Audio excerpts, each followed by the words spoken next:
Hi, it's Miss Todoric, and today we're going to add some music to our webpage. So I like going to W3 schools, even though it's blocked. I'm going to give this code to my students. So this is the tag audio. You can try it yourself if this website is not blocked.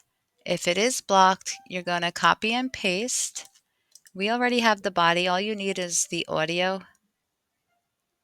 So you're going to Control C to copy. Then you're going to go to your notepad, and I'm going to put it in our last code we did was the moving slideshow. So on the bottom of all the pictures, right before close body, I'm going to paste it, Control V to paste. And now over here, we're not going to use the horse. So in the quotation, I'm going to get the path of, let me minimize this, of a sound file. So I'm going to go to my desktop. I'm going to right click on the sound that I saved, a song that I saved to my desktop. I'm going to go to copy as path, and then I'm going to go back to notepad and Control V to paste it.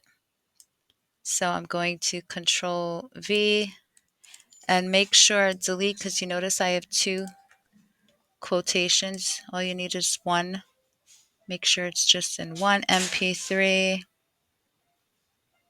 think there's two over here. Let's delete that. And this should work. So you're going to go File, Save As, index.html, same thing to your desktop, hit save, yes, replace it, and then when I double click and open up our web page, you're going to see the slideshow, and then if I hit play, you should hear the music.